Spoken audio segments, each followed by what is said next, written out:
Hormatilah ayahmu dan ibumu, supaya lanjut umurmu di tanah yang diberikan Tuhan Allahmu kepadamu.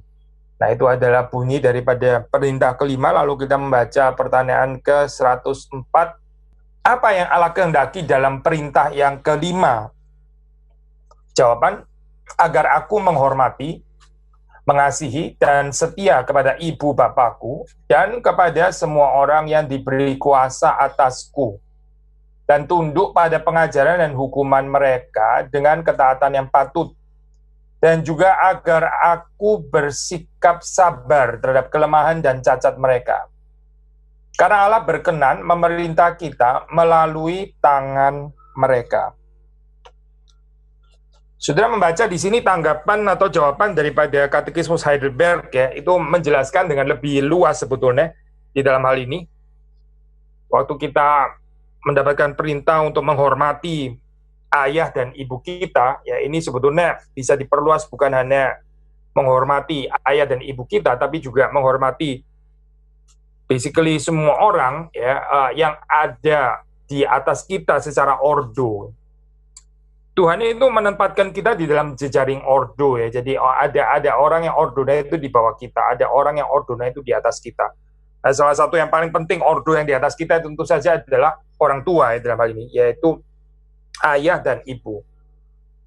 Mengapa ini sesuatu yang penting, saya? Karena kita mesti ini ya, saya mesti hati-hati dengan kecenderungan orang yang nggak bisa taat gitu ya. Terus kemudian habis itu pakai firman Tuhan lagi, lebih baik taat kepada Tuhan daripada kepada manusia. Ya, ayat itu memang betul saya, tapi itu ayatnya kan sama sekali berbeda ya konteksnya. Ayat itu kalau dipakai di dalam diri orang-orang memang nggak pernah bisa submit ya, nggak pernah bisa taat di dalam hal ini ya. Itu akan bahaya sekali, akan sangat merusak dalam hal ini ya. Saudara perhatikan di dalam prinsip firman Tuhan ya, kalau kita nggak bisa taat ini ya, nggak bisa taat kepada yang kelihatan, bagaimana kita bisa taat kepada yang tidak kelihatan dalam hal ini? Seperti Yohanes mengatakan, bagaimana kita bisa mengasihi Allah yang tidak kelihatan kalau saudara yang kita lihat aja kita nggak bisa mengasihi. Jadi ini berkaitan dengan apa? So, ini ada bicara tentang school of submission, ini bicara tentang sekolah ketaatan, atau sekolah bagaimana seseorang itu menundukkan diri. Orang yang nggak bisa submit, yang nggak bisa taat di dalam hal ini, dia juga akan nggak bisa taat kepada Tuhan. Kayak taat kepada Tuhan itu adalah taat menurut versinya dia. Gitu. Itu dia pikir dia sedang taat, padahal dia sekali lagi ya menciptakan berhala ya di dalam kehidupannya, lalu dia menaati berhala tersebut gitu. Dan buat dia itu ya ada terlalu kesulitan. Well, anyway itu ciptaannya dia sendiri kok itu. Itu bukan Tuhan yang asli, itu Tuhan berhala gitu. Lalu kemudian taat kepada ciptaan Tuhannya dia yang berhala gitu. Sebetulnya di dalam realitanya dia nggak pernah bisa taat. Ini adalah gambaran orang yang nggak bisa taat sebetulnya, yang nggak bisa merendahkan diri, nggak bisa submit. Maka perintah keempat ini diberikan ya, tentu saja ya sincerely memang demi orang tua kita pasti ya, Tuhan memberikan untuk well-being daripada orang tua kita. Tapi juga untuk well-being kita sendiri ya, karena orang yang di dalam kehidupannya itu sekali lagi yang nggak bisa taat, nggak bisa menundukkan diri ya, itu nggak bisa dipakai oleh Tuhan. Bagaimana dia nggak bisa tunduk juga kepada Tuhan. Nah, saudara-saudari ya, mungkin ini dalam usia pemuda, remaja dan sebagainya gitu. Orang tua kita itu punya kekurangan pasti. Seperti di sini juga dikatakan ya, kita perlu bersikap sabar terhadap kelemahan dan cacat mereka. Ya, kita perlu sabar terhadap mereka. Mereka ini bukan Tuhan memang gitu. Tapi Tuhan itu menempatkan mereka ya, melalui mereka Allah itu memilih untuk memerintah kita ya, mengatur kita melalui orang tua kita dalam hal ini. Jadi ini adalah satu ordo yang ditetapkan Tuhan ya. Kita belajar untuk menghidupinya dalam hal ini. Ini salah satu aplikasi yang paling sederhana, yaitu kita belajar ya dalam hal ini ya. Despite orang tua kita itu adalah orang tua yang ya ada kelemahan, mereka bukan Tuhan, bukan orang yang sinless, yang nggak ada dosa gitu ya. Tapi bagaimana kita belajar tetap ini ya, menghargai Tuhan sendiri pada akhirnya gitu. Tuhan itu adalah yang memilih mereka ya, bukan kebetulan kan ya. Nggak ada orang itu lahir di dalam pilihannya sendiri, kedaulatannya kan nggak ada. Kita kan terlahir di dalam hal ini ya, di dalam kedaulatan Tuhan, ditaruh Tuhan di dalam keluarga seperti apa. Itu kan betul-betul ada di dalam bijaksana Tuhan ya. Nah, kita menghargai pengaturan Tuhan ini. Jadi waktu kita menaati orang tua kita, ya, menaati orang tua kita meskipun mereka punya kelemahan, itu sebetulnya adalah kecintaan kita juga kepada Tuhan. Kita bukan menaati orang tua itu seperti Tuhan, tentu saja tidak gitu ya, tapi kita menaati orang tua itu seperti kita taat kepada Tuhan. Yang kita taati itu sebenarnya Tuhan, lalu kita taat kepada orang tua. Kalau ini ya, adik-adik bertumbuh dewasa gitu ya, bagi yang remaja ini apa, kita kalau bertumbuh dewasa ya, tapi ini saya percaya bukan cuma untuk remaja sih, untuk semua orang sebetulnya ya. Kalau kita dewasa itu kita bisa lebih toleransi ya, itu kelemahannya orang lain gitu. Kita bisa lebih sabar terhadap kelemahannya orang lain. Orang yang kanak-kanak itu saya selalu nggak sabar terhadap kelemahannya orang lain. Dia nggak bisa tanggung kelemahannya orang lain. Padahal dia sendiri juga penuh kelemahan yang mesti ditanggung oleh orang lain. Orang yang melihat kelemahan orang yang ordo di atas dia itu ada kelemahan, terus dia jadi marah, sakit hati, ya, jadi jengkel, jadi rebellious, ya, apa ini, memberontak dan sebagainya. Ini orang kanak-kanak sebetulnya. Tuhan itu mau mendidik kita ya. Waktu kita juga bisa belajar bersabar terhadap orang yang ordonya ditempatkan Tuhan di atas kita. Ini sesuatu yang beautiful saya. Biasanya ya, ini sekarang saya pakai perspektif lain ya. Kalau misalnya saudara ada yang jadi pemimpin KTB gitu misalnya, atau pemimpin apa ini ya, small group, kelompok kecil, atau saudara menggembalakan gitu misalnya ya, dalam hal ini ya, grup kecil. Kita akan memang biasanya lebih sabar terhadap ini kan ya, orang yang kita gembalakan gitu ya, yang katakanlah secara ordo ya, memang ini adalah anak gembalaan saya gitu, daripada pemimpin rohani saudara gitu. Pemimpin rohani saudara lebih sulit kan untuk toleransi terhadap kelemahan mereka. Tapi ini yang mau diajarkan Tuhan, justru untuk mendewasakan kita, ya kita bukan hanya perlu bersabar terhadap orang yang ordonya di bawah kita, tapi orang yang ordonya di atas kita, ya kita mesti belajar bersabar juga kepada mereka. Nah ini baru kita betul-betul bicara orang yang didewasakan oleh Tuhan. Kadang-kadang kita sulit ya saya ini ya, menerima kelemahan pendeta, atau saya ngomong gini, by the way, bukan karena saya pendeta, bukan, ini saya ini ya saya nggak bicara tentang saya anyway, bicara tentang prinsip. Orang sulit ya menerima kelemahannya pendeta gitu, karena pendeta itu dianggap ya dia itu pemimpin yang paling di atas gitu, pendeta senior apalagi gitu ya, lebih sulit lagi gitu. Pendeta muda bisa sulit menerima kelemahannya pendeta senior gitu misalnya kan ya. Tapi apa sih sebetulnya yang kita bisa belajar daripada ayat ini ya? Saya percaya ini prinsipnya besar, saya bukan hanya di dalam pengertian menghormati ayah dan ibu, tapi ini loh ordo yang di atas kita itu. Bagaimana kita bersabar terhadap kelemahan mereka ya, cacat mereka. Itu sesuatu yang sebetulnya membuat kita itu jadi lebih dewasa dalam hal ini ya, lebih siap juga untuk menjadi leader dalam hal ini. Saudara dan saya dipanggil ya di dalam takaran yang berbeda-beda menjadi pemimpin gitu. Ya kalau kita menikah gitu ya, sudah pasti harus menjadi pemimpin terhadap anak-anak kita kan, betul kan? Kita nggak harus jadi presiden gitu. Cuma bagaimanapun kita dituntut menjadi pemimpin, dan suatu saat waktu kita bertambah usia, kan ada orang yang pasti ordonya di bawah kita gitu. Nah bagaimana kita bisa memimpin mereka kalau kita sendiri nggak pernah submit, nggak pernah menghargai orang yang ordonya di atas kita gitu. Ini prinsip sederhana, ya. Orang yang bisa diatur, ya, dia bisa mengatur orang lain. Orang yang belajar, dia bisa mengajar, ya. Orang yang taat, ya, dia punya otoritas dan kewibawaan di dalam kehidupannya. Tapi orang yang sendiri nggak pernah taat, orang yang sendiri nggak pernah takluk kepada orang lain, ya. Lalu bagaimana sih orang lain mesti takluk kepada dia? Nggak mungkin gitu.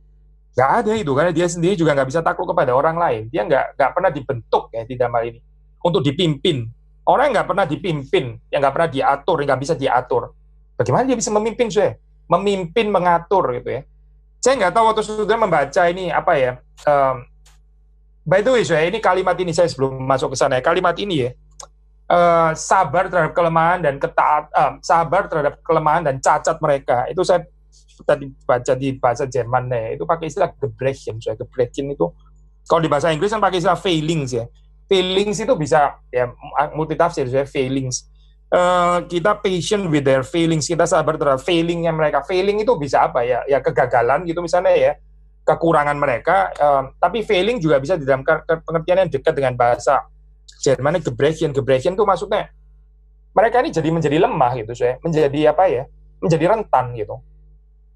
Nah ini menarik perspektif ini gitu. Konteks ini penting sekali ya, waktu dikatakan ya, hormatilah ayahmu dan ibumu, itu bukan hormat dalam pengertian pagi terus kita tunduk gitu ya. Itu juga baik lah ya, tapi itu mungkin rather Japanese culture gitu ya. Tunduk betul nggak, tunduk dalam pengertian apa gitu, tunduknya cuma eksternal dan outward gitu ya. Yang dimaksud di sini hormatilah ayahmu dan ibumu itu ya. Karena apa sih? Karena ayah dan ibu kita itu ya, waktu mereka makin tua, mereka tuh makin rentan gitu, makin sakit gitu. Nah, waktu mereka dalam keadaan seperti itu, itu persis kata Gebrechlich yang dipakai dalam bahasa Jerman itu artinya makin vulnerable gitu, makin rentan, makin rapuh ya. Ini seperti kayak dalam keadaan mereka terus turun gitu. Dan sekarang pertanyaannya, siapa yang take care ini? Siapa yang akan menghormati mereka? Orang tua kalau masih punya banyak uang gitu ya, wah anak-anaknya menghormati seperti menghormati, padahal sih harapin warisan sebenarnya gitu. Maka ada bijaksana dunia ya mengatakan makanya jangan terlalu cepat bagi gitu ya, supaya Pak Sub ditahan dulu gitu ya, supaya anak-anak masih bisa hormat. Soalnya kalau dibagi langsung jadi ini apa itu miskin, anak-anak kehilangan hormat lagi. Saya pikir hormat bukan karena uang lah, hormat kalau karena uang ya itu bukan hormat anyway gitu. Tapi balik lagi waktu orang tua kita itu makin turun, makin sakit ya, itu bagaimana anak-anaknya? Nah ini kita sebagai orang percaya, sebagai orang Kristen ya, diperintahkan untuk menghormati mereka. Maksudnya kita mesti merawat mereka yang jadi rentan dan rapuh itu. Kalau bukan kita yang merawat ya jadi siapa? Saya di dalam konseling pernikahan itu saya sering mengingatkan hal ini ya, orang menikah ya saya tanya, kamu anak keberapa gitu, laki-laki, perempuan, lalu gimana orang tua kalau sudah tua nanti siapa kira-kira yang akan menanggung, kamu ready nggak untuk menanggung itu ya. Memang di sisi yang lain kita mendorong mereka bisa berdikari gitu ya, bisa mandiri dalam pengertian ya, kalau bisa mereka jangan tinggal sama orang tua ya, karena sudah menikah itu tinggal di household yang lain ya, meskipun harus sewa pun lebih baik daripada masuk ke rumahnya orang tua nanti banyak masalah ya. Tetapi ada bedanya kalau orang tua itu sudah mulai tua dan mereka mesti tinggal sama anaknya tuh. Sudah mengerti ya perbedaannya ya. Anak dan mantu tinggal sama orang tua dengan orang tuanya yang tinggal sama anak dan menantu itu dua hal yang berbeda. Kita sebagai anak, sebagai menantu ya, saudara mesti siap untuk kalau orang tua saudara suatu saat ya mesti ada yang menjaga dan sebagainya, tinggal bersama dengan saudara gitu. Karena ini adalah identitas kita ya sebagai orang percaya yang mengerti hukum kelima. Anak-anak yang menelantarkan ini ya, menelantarkan orang tuanya, khususnya waktu mereka sudah rapuh dan rentan gebrechlich itu tadi itu ya. Itu adalah orang-orang yang seperti bukan orang percaya, bukan seperti orang-orang Kristen gitu. Karena nggak mengerti perintah ini gitu. Dan menarik kalau saudara baca di situ kan ya, ini apa itu, saya nggak tahu saudara tadi kepikir apa waktu membaca kalimat ini ya. Kan hormatilah ayahmu dan ibumu, supaya lanjut umurmu di tanah yang diberikan Tuhan. Ya, kita bisa mengerti, oh ya inilah hukum tabur tuai kan gitu misalnya ya. Ya betul, ada kaitannya memang dengan hukum tabur tuai gitu, atau deeds consequence ini ya, connection gitu, a nexus. Seperti dikatakan Klaus Koch ya, ini apa ada deeds ada consequence gitu. Kalau di bahasa Indonesia ya, orang suka ngomong hukum tabur tuai gitu ya. Ada benernya, tapi ini bukan dimengerti secara apa ya, superstitious gitu ya. Kalau kita ngomong salah sedikit langsung apa ya, umur kita pendek 7 jam gitu misalnya. Ngomong lebih kasar lagi ya, 2 hari kurang umurnya gitu misalnya. Wah, ini mechanical sekali ya, ini apa pengertian seperti ini. Pasti bukan dalam arti seperti itu. Tapi ini sangat bisa dijelaskan, kenapa orang yang menghormati ayah dan ibunya itu umurnya lanjut ya. Lanjut umurmu di tanah yang diberikan Tuhan. Maksudnya apa, Perhatikan, anak-anak kita itu akan mengikuti teladannya kita. Kalau kita dengan orang tua kita yang sudah rentan rapuh ya, terus kita nggak menghormati mereka, kita nggak peduli dengan mereka gitu. Akhirnya mereka di dalam sakit penyakitnya itu misalnya masih bisa dirawat, tapi akhirnya mereka mati gitu. Ya, segala sesuatu pasti memang di dalam kedaulatan Tuhan. Kita nggak sedang membicarakan perspektif itu ya, tapi ini kita membicarakan di dalam perspektif tanggung jawab kita gitu. Mereka mati karena disia-siakan oleh anak-anaknya gitu, dalam hal ini. Lalu terus kemudian bagaimana? Ya anak-anak kita ya juga melihat teladan ini, mereka juga akan menyanyiakan kita gitu. Kan teladannya seperti ini gitu, nggak usah care dengan orang tua memang sudah ini kan sudah tua ya sudah gitu, memang sudah waktunya kali ketemu Tuhan gitu ya. Terus kita nggak merawat juga, kita nggak menghormati mereka, akhirnya mereka mati gitu ya. Ya kita juga nggak mungkin akan lanjut umurnya di dalam apa sih? Ya karena ini adalah culture keluarga yang nggak peduli dengan orang tua gitu. Pasti matinya juga akan ini ya susah kayak begini ya, orang Jawa bilang ngenes gitu ya, ini apa, miserable matinya gitu. Karena apa ya, karena anaknya juga pikir kenapa mesti ini apa itu memperhatikan orang tua saya. Dia dulu juga kayaknya set di example kayak gitu, karena memang ini yang benar yang seperti ini gitu, nggak usah direpotin dengan urusan orang-orang tua yang sudah sakit gitu misalnya. Makanya di sini Zoeb, ini bukan apa ya, bukan superstition deh, waktu dikatakan hormatilah ayahmu dan ibumu supaya lanjut umurmu di tanah yang diberikan Tuhan Allahmu kepadamu. Memang ini bukan jadi motivasi kita gitu ya, kita memelihara orang tua kita supaya nanti kita dipelihara, itu orang egois bener ya Zoeb. Saya kadang-kadang ini Zoeb apa tuh konseling anak tunggal yang mau jadi apa itu masuk sekolah teologi ya, dilarang sama orang tuanya. Terus kemudian ngobrol, ini bukan 1-2 ini bukan 1-2 yang seperti ini. Kalau kita ngobrol-ngobrol, ternyata apa sih? Ternyata orang tuanya itu ketakutan gitu. Nanti kalau anaknya masuk sekolah teologi, anak tunggal lagi gitu misalnya, atau mungkin anak laki satu-satunya, kalaupun bukan tunggal. Nanti waktu mereka tua, siapa yang akan memelihara mereka? Itu kestabilan ekonomi bagaimana? Ini orang tua egois ya, orang tuanya egois gitu. Mereka pikirin diri mereka sendiri gitu. Anggap seperti kayak orang jadi hamba Tuhan tuh pasti miskin, terus kemudian nggak ada masa depannya dan sebagainya, secara ekonomi nggak stabil dan sebagainya. Jadi mereka jangan masuk jadi hamba Tuhan gitu ya. Kamu mesti meneruskan pabriknya papa gitu atau apa gitu dan sebagainya. Ya, wah itu problem yang lain lagi saya. Anyway, nanti saya harap sih bisa ada perspektif yang dari orang tuanya bagaimana ya. Saya belum sampai ke sana gitu, tapi kita membicarakan dari perspektif ini dulu. Perspektif apa? Perspektif anak-anak di dalam hal ini ya. Kita ya yang menghormati ayah dan ibu kita ya, itu kita mendidik anak-anak kita juga, itu dia menghormati orang tuanya juga. Jadi ini sesuatu yang terus-menerus diturunkan dalam hal ini ya. Pendeta Herulin ya pernah kasih ilustrasi yang menurut saya baik sekali gitu waktu itu. Mungkin ceritanya juga apa itu mungkin cukup populer juga ya, tapi saya dengar pertama kali nih waktu dia cerita itu.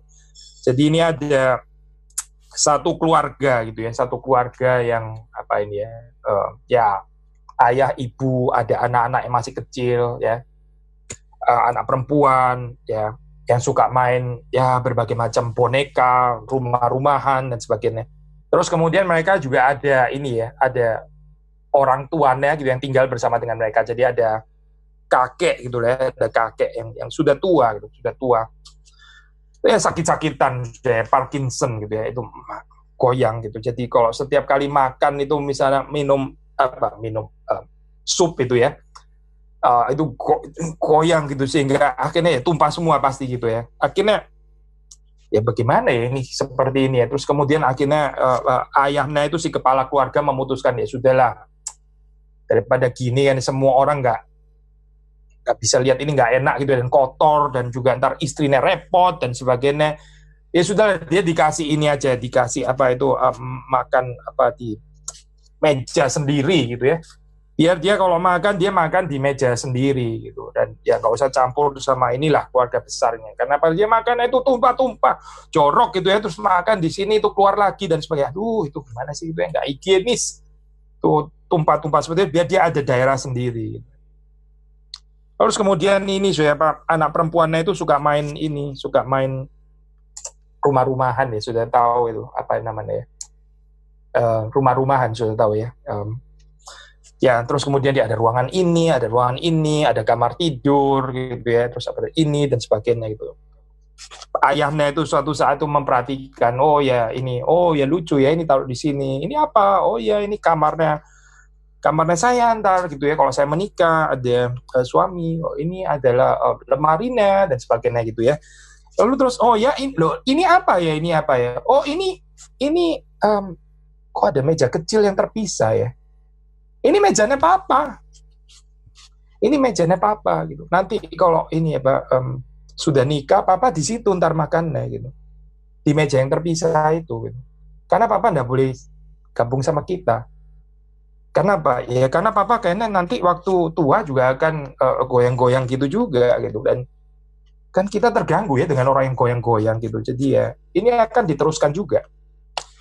Ya ini sudah mengerti kan ya kenapa di sini perintah kelima, hormatilah ayah dan ibumu supaya lanjut umurmu di tanah yang diberikan Tuhan Allahmu kepadamu.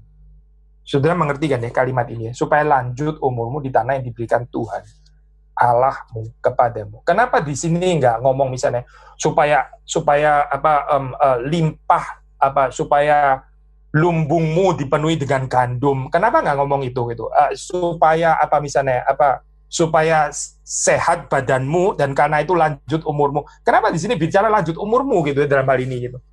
Kenapa nggak bicara aspek-aspek yang lain? Ini sangat bisa dimengerti, sekali lagi ya. Seseorang yang nggak memelihara ayahnya dan ibunya, yang ignore, yang neglect, yang membuang begitu saja, ya dia akan dibuang juga oleh anak-anaknya. Ini tradisi keluarga kan akan turun terus. Dan orang-orang yang seperti ini ya sudah nanti suatu saat sakit-sakit dan nggak ada yang mau take care juga, nggak akan ada yang mau memelihara juga. Ya kayak pendek umur ya. Ini adalah keluarga yang akan waktu masa tuanya nggak ada yang pedulikan ya. Ini akan matinya itu di dalam kesusahan dalam hal ini, Jadi saudara perhatikan ya, ini hukum-hukum ini diberikan ini bukan cuma untuk individu loh, bukan. Ini adalah dihayati secara komunal gitu. Kehidupan Kristen itu seperti apa ya seharusnya? Ini Tuhan memberikannya itu untuk well-being-nya kita gitu dalam hal ini, supaya kita itu bisa betul-betul menghidupi narasi yang seperti Tuhan kehendaki, dan itu juga adalah demi kebaikan kita. Selain tentu saja juga mempermuliakan Tuhan. Allah yang sejati yang kita kenal itu adalah Allah yang peduli kepada janda-janda miskin. Tapi kalau kita sebagai keluarga, kita nggak peduli dengan orang tua kita sendiri ya, whether yang janda atau yang duda gitu dalam hal ini, atau mungkin yang masih hidup dua-duanya, tapi mereka sudah mulai nggak bisa take care kehidupan mereka, dan kita nggak peduli juga gitu. Itu kita nggak mengenal Allah yang peduli kepada janda-janda miskin itu tadi, jadi nggak ada. Ini bukan Allah yang peduli kepada janda-janda miskin, ini Allah yang lain berarti gitu. Allah yang lain itu berarti Allah yang palsu, yang sedang diikuti ini Allah yang palsu. Bukan Allah yang di dalam Alkitab. Allah yang di dalam Alkitab itu peduli kepada janda-janda miskin. Lalu bagaimana keluarga Kristen? Juga peduli nggak? Ini nggak usah ngomong janda-janda yang jauh di mana gitu ya. Ini orang tua kita sendiri gitu ya. Orang tua saudara dan saya, kita peduli nggak dengan mereka gitu? Atau kita melihat mereka ini sebagai beban gitu ya. Kita cuma mau menghormati mereka ya selagi mereka selagi mereka masih banyak uangnya, selagi mereka itu masih sukses, masih disegani tokoh masyarakat, kita menghormati mereka. Tapi begitu mereka failing, begitu mereka declining ya, begitu mereka terus kemudian ya jatuh lah katakanlah di dalam hal ini ya, gebrechlich kok bahasa Jerman, waktu mereka itu menjadi rapuh dan rentan ya. Lalu bagaimana dalam keadaan seperti ini gitu? Kita masih bisa menghormati mereka kalau menurut hukum kelima. Inilah undangannya, hormatilah ayahmu dan ibumu supaya lanjut umurmu di tanah yang diberikan Tuhan Allahmu kepadamu. Jadi Tuhan ini care ya dengan generasi ke generasi ke generasi ke generasi. Tuhan itu care gitu. Tuhan mau memelihara umatnya di dalam hal ini. Ini mau menjadikan komunitas yang mempedulikan orang-orang yang lemah, termasuk bahkan orang tua kita sendiri. Apalagi orang tua, orang tua pernah memelihara kita di dalam jangka waktu tertentu gitu ya. Di dalam kebudayaan timur saja kita sangat akrab dengan ini ya, dengan dengan etika balas budi gitu ya. Etika balas budi. Ya apalagi menurut standar Alkitab dalam hal ini.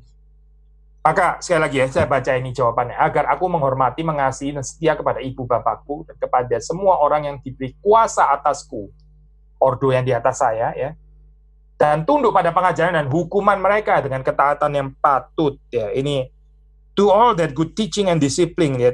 Itu taat kepada pengajaran mereka yang baik, good teaching, dan disiplin. Di sini pakai istilah hukuman ya. Sebetulnya pakai istilah disiplin juga baik di situ.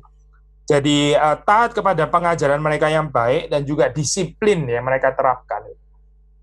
Orang yang matang ya di dalam kehidupannya itu waktu disiplin itu dia reflect itu, dia introspeksi. Tapi orang yang kanak-kanak ya, yang masih kanak-kanak itu, waktu didisiplin dia sakit hati ya, dia jengkel, dia benci kepada ayahnya yang mendisiplin dia dan sebagainya. Ini orang-orang yang nggak bertumbuh ya, saudara. Ini orang seperti ini akan sulit saudara dipakai Tuhan.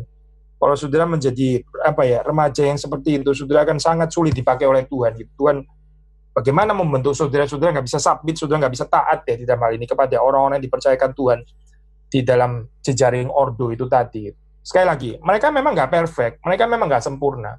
Tapi kalau kita bertumbuh di dalam hal ini ya, kalau kita bertumbuh, kita juga belajar sabar terhadap kelemahan orang lain.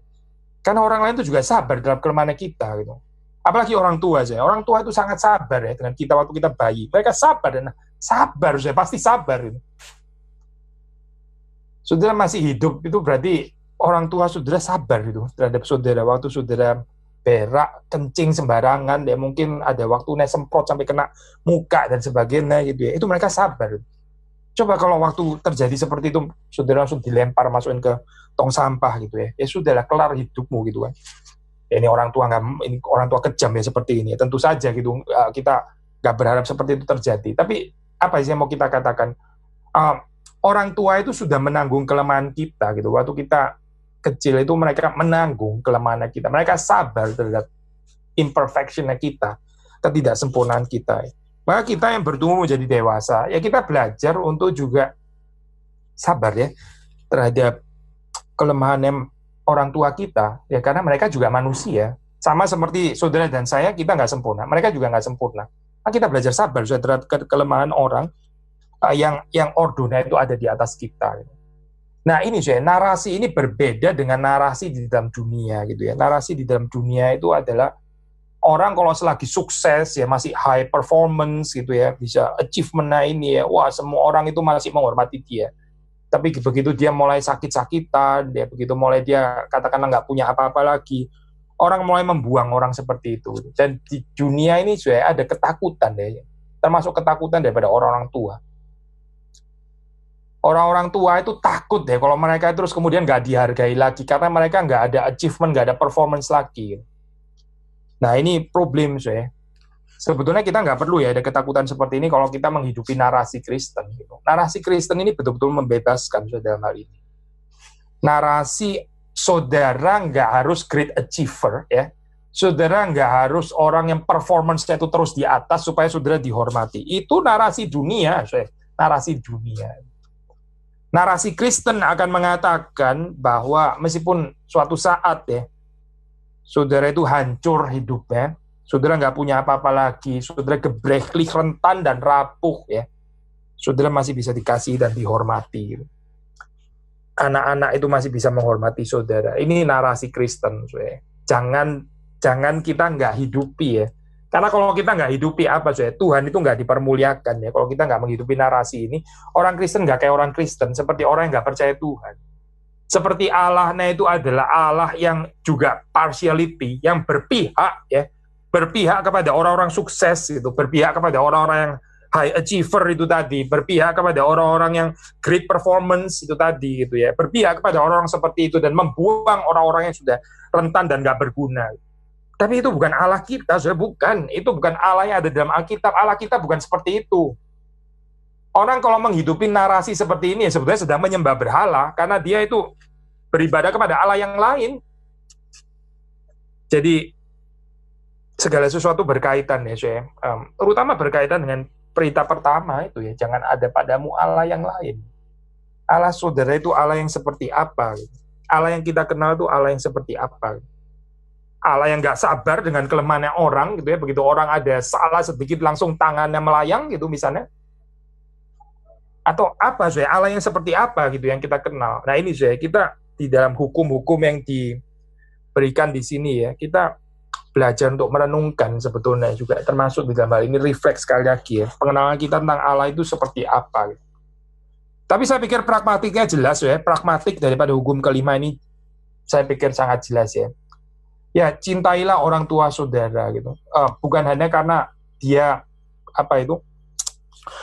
pernah merawat engkau, itu sudah pasti nggak usah ngomong lagi lah. Bahkan ini ya, hukum kelima pun di dalam hal ini ya, nggak menyinggung bagian itu lah. Itu nggak usah diajarin lagi. Itu sudah very basic ya. Bahkan di dalam general revelation pun orang sudah harus berespon benar di dalam hal ini gitu. Kalau tidak ya dia keterlaluan.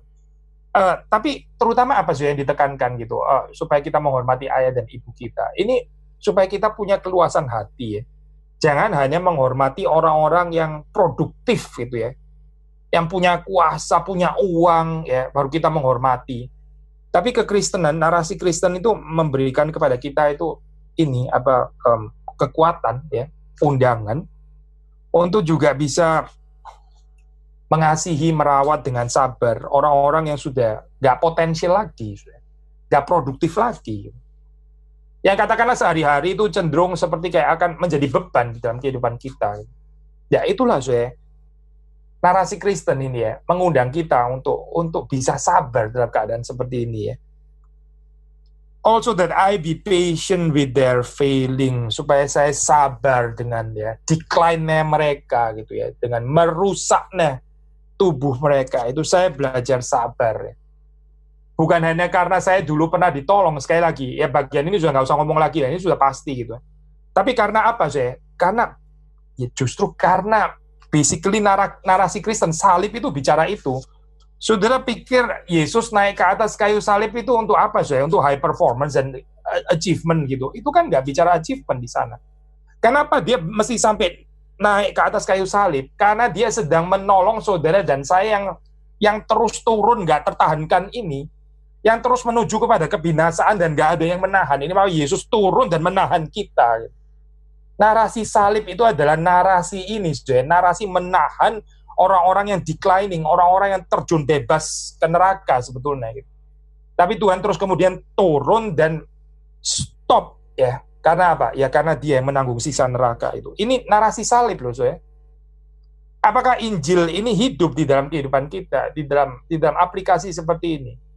Saudara jangan mereduksi Injil dan percaya Yesus, nanti terus kemudian mati, saya masuk sorga, ya Yesus di dalam hatiku, saya mati, saya yakin saya di sorga, gitu ya. Itu Injil yang reduktif luar biasa, ya. Meskipun itu ada kebenarannya ya, to be precise. Tapi Injil yang nggak ada kaitannya dengan hormat kepada orang tua, itu bukan Injil yang di dalam Alkitab, sudah bukan. Injil yang nggak ada kaitannya dengan menghormati orang-orang yang nggak berpotensi lagi, itu seperti orang nggak percaya Injil. Kalau saudara cuma menghormati orang-orang potensial produktif yang great achiever dan sebagainya, itu saudara hormati. Terus kemudian orang-orang yang sudah nggak bisa menghasilkan itu lagi ya, kalau kita mulai membuang dan menyingkirkan mereka, itu bukan Injil, itu Injil palsu, Injil oportunisme namanya, saya. Itu Injil oportunisme, bukan Injil lah itu, saya. Itu narasi dunia oportunisme namanya. Injil itu apa, saya? Oh, Injil itu luas sekali, saya. Narasi Injil itu luas sekali, gitu.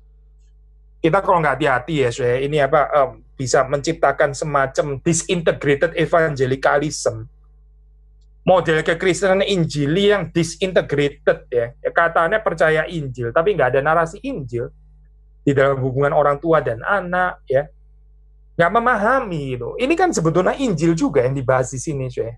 Sekali lagi ya, mengapa? Ya karena Kristus itu juga sabar terhadap feelingsnya kita. Gitu. Karena Kristus sendiri itu menopang kita yang terus-menerus jatuh di dalam kehidupan ini gitu. Dia menopang kita, dia menggendong kita. Ini kan Injil sebetulnya. Ini kan bicara tentang Kristus ya di sini. Meskipun bicara Taurat. Sekali lagi ya, di dalam Taurat ada Injil kan. Sudah melihat keindahan Injil kan di sini. Saya teruskan ya. Lalu dari perspektif orang tua bagaimana? Nah, ini juga boleh dibicarakan ya. Memang saya pragmatik yang terutama di sini adalah untuk orang-orang muda ya, untuk orang-orang yang masih punya orang tua dan orang tua yang makin tua, terus yang failing, yang declining ya, yang makin rentan dan rapuh. Kita diundang untuk menjalani narasi Injil. Kita mesti take care mereka ya, kita mengasihi mereka ya. Kalau kita manipulatif ya kita nggak bisa, kita nggak ada kemungkinan ya. Tapi kalau kita ada cinta kasih Kristus, kita akan mengasihi mereka, kita akan menghormati mereka ya, karena melalui mereka juga kita dididik. Nah ini kita sudah ya tadi membicarakan itu. Sekarang saya mau bicara dari perspektif lansia gitu ya, perspektif orang tua gitu. Dari perspektif orang tua bagaimana saya? Nah ini khususnya kita orang Timur ya. Saya sering mendengar saya orang tua yang culture Timurnya kuat sekali gitu ya, berbicara kepada anaknya. Coba lihat itu ya, hukum ke-5. Hormatilah ayahmu dan ibu. Masalahnya saya ngomong adalah ayah dan ibu. Wah, ini abusive ya saya terhadap firman Tuhan itu. Saudara mengerti maksud saya? Itu hormatilah ayahmu dan ibumu itu ditujukan kepada siapa sih? Ditujukan bagi anak-anak yang masih punya ayah dan ibu supaya mereka menghormati gitu kan. Ini bukan ayat firman Tuhan tuh dipakai oleh ayah dan ibu untuk terus kemudian bicara kepada si ayat firman Tuhan bicara hormatilah ayahmu dan ibumu. Hati-hati ya saya dengan sikap seperti itu ya. Itu sikap yang nggak menyenangkan Tuhan. Itu kita mau mengafirmasi posisi kita pakai ayat firman Tuhan, ya. Menyuruh orang lain untuk melakukan itu taat kepada kita. Itu egois luar biasa. Kecuali kita bisa bersih daripada itu ya. Saya pernah ada teman setiap bicara kalimat ini ya. Di dalam Alkitab itu ada ini ya, ada ayat bilang, kasihlah sesamamu manusia seperti dirimu sendiri. Kasihlah sesamamu manusia ya. Love your neighbor as yourself. Kasihilah tetanggamu seperti dirimu sendiri. Terus kemudian, saya ini tetanggamu loh. Saya ini tetanggamu. Saya bisa pinjam uang nggak ya sekarang? Walah, sudah. Dia pakai ayat itu, saya. Mau pinjam uang. Love thy neighbor. Love your neighbor. Hey, lu mesti tahu ya. I am your neighbor. Dan gue sekarang lagi perlu uang gitu. Jadi, love your neighbor as yourself, please gitu.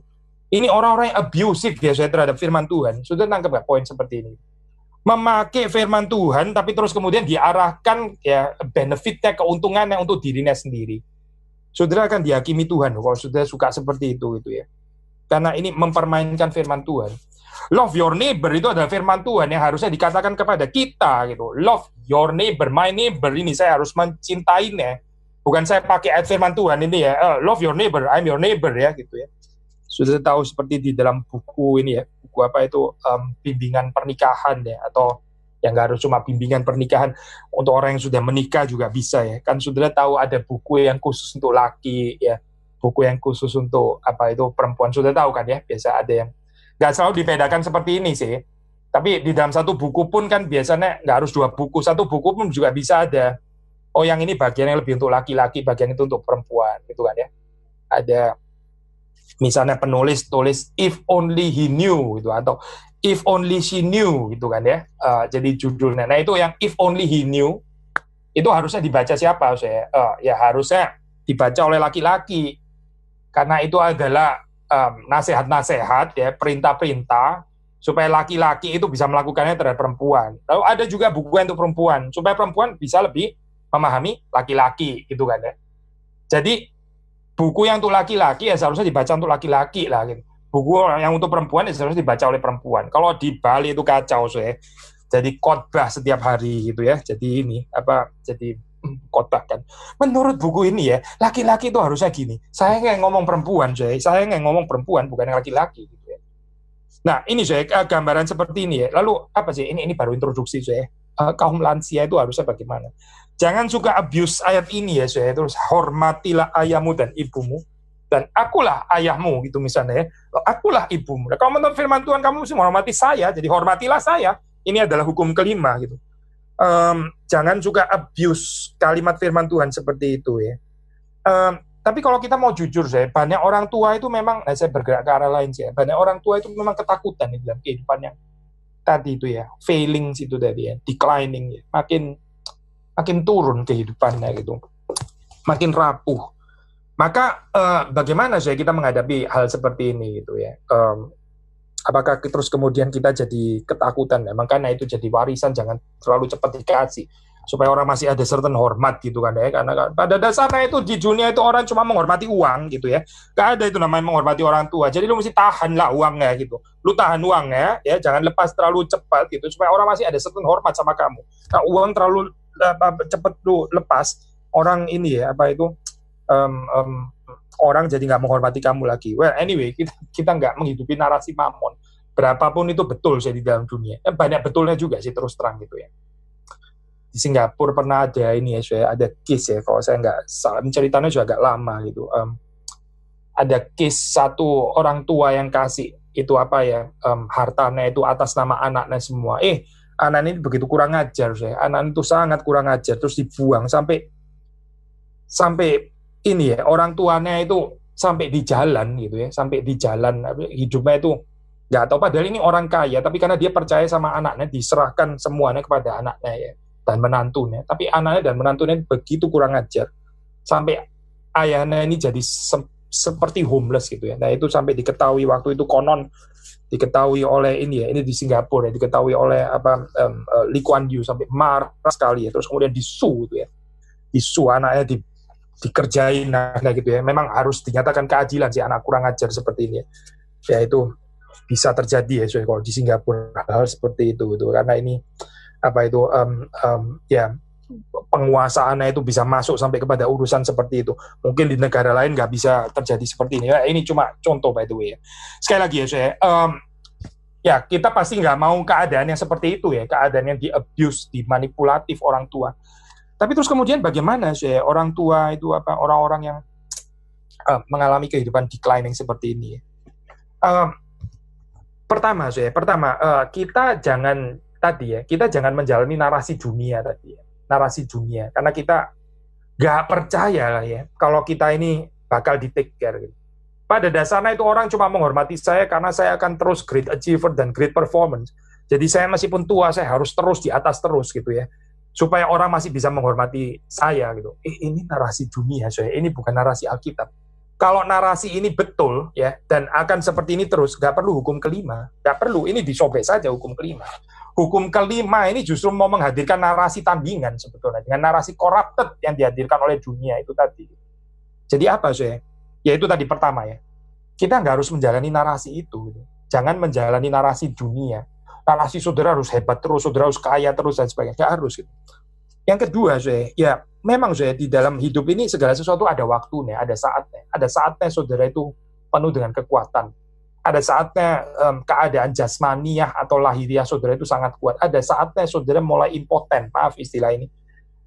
Ada saatnya saudara itu mulai berhenti haid ya. Ada saatnya kita itu mulai nggak bisa kerja lagi, nggak produktif lagi dan sebagainya. Ada saatnya, segala sesuatu itu ada saatnya. Lalu kita bisa nggak menerima saat-saat seperti itu? Kita bisa nggak menerima saat-saat di mana kita di take care di dalam hal ini? Ada certain beauty. Gitu. Berikan kesempatan kepada anak-anak saudara ya untuk take care itu, dan saudara nggak harus jadi guilty feeling. Saya bicara kepada yang lansia ya. Saudara nggak harus jadi apa ya namanya, hidup kok jadi beban gitu ya. Saya jadi beban, nggak apa-apa. Jadi beban juga nggak apa-apa karena ada yang menanggung kok gitu. Ada yang mencintai saudara. Saudara boleh dicintai juga. Kita nggak harus hidup itu terus jadi berkat, setiap detik jadi berkat. Ada saatnya saudara sakit ya, orang lain melayani saudara. Itulah kekristenan saya. Kekristenan itu bukan cuma memberi. Kekristenan itu menerima juga. Gitu. Ini agak jarang mungkin ya dikotbahkan. Gitu. Tapi dua-duanya benar kok saya.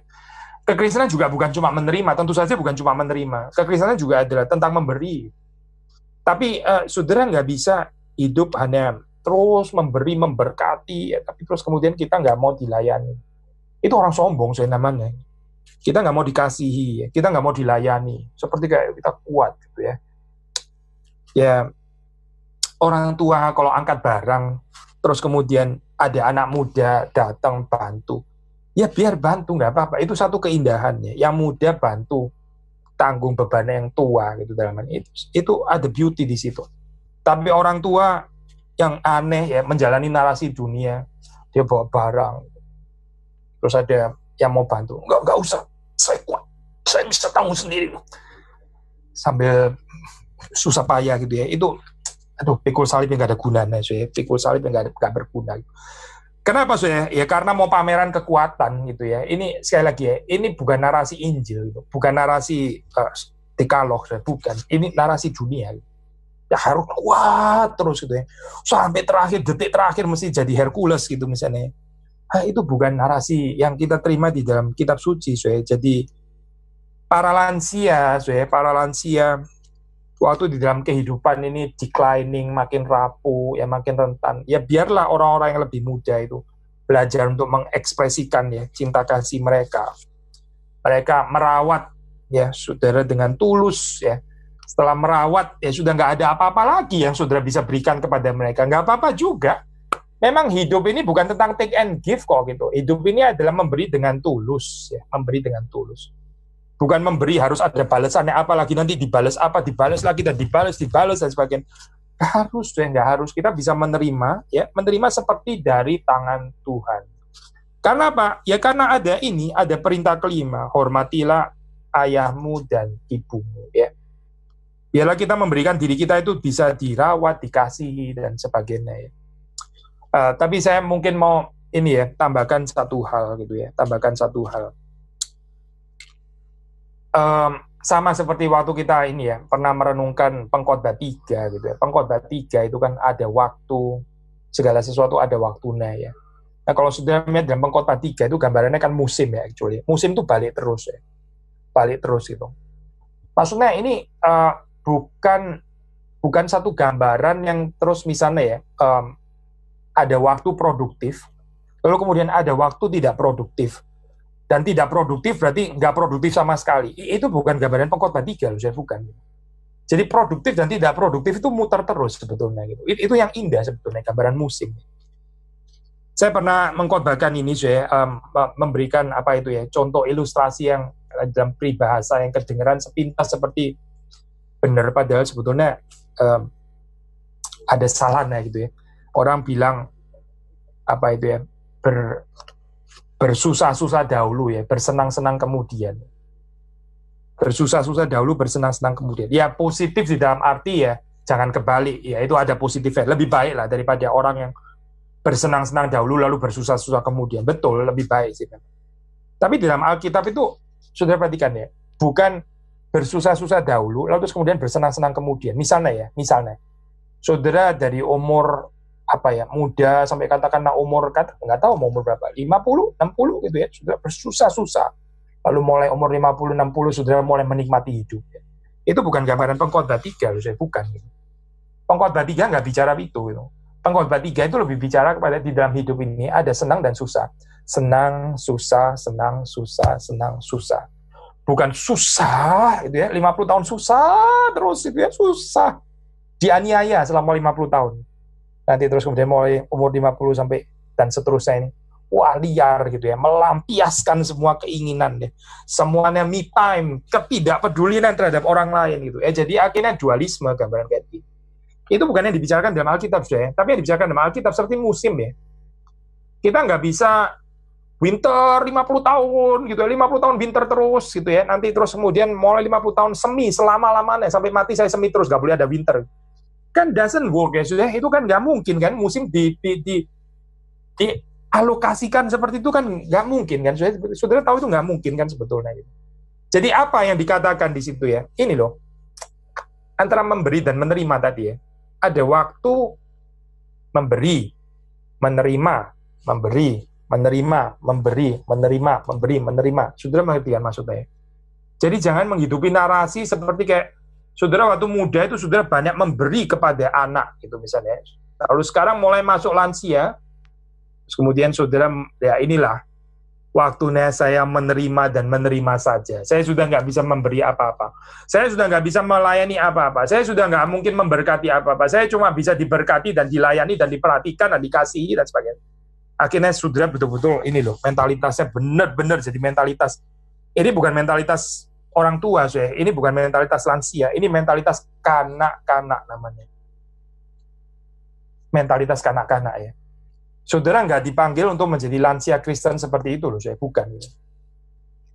Sekali lagi ya, meskipun ya Bapak Ibu itu lansia gitu ya, bukan berarti terus kemudian ini jadi periode yang jadi diperhatikan terus gitu ya, nggak pernah bisa memperhatikan ya. Ini makanya saya orang suka bilang kalimat ini kan ya.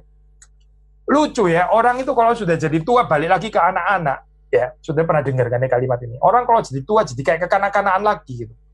Itu banyak betul kan saya di dalam kehidupan ya. Tapi ini bukan narasi Kristen, saya bukan. Itu narasi dunia gitu. Narasi Kristen bukan itu gitu. Narasi Kristen ada alternatif yang berbeda untuk orang-orang lansia. Narasi Kristen ada sesuatu yang berbeda di dalamnya. Yaitu apa saya? Saudara meskipun sudah tua, katakanlah ini juga benar waktu kita mengatakan ini periode saya dilayani, di take care ya tadi ya, kita sudah bahaskan ini.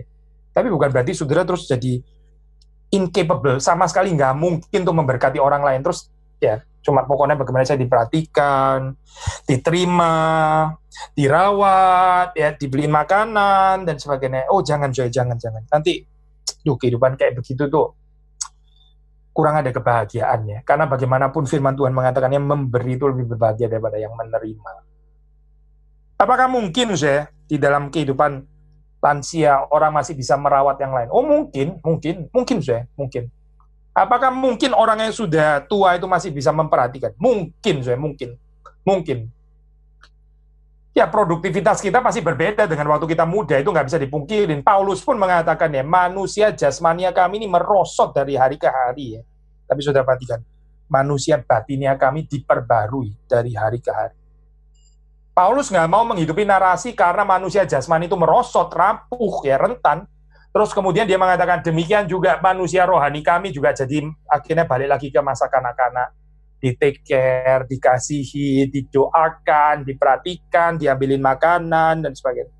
Wah, ini pasif sekali ya, sesuai gambaran seperti ini.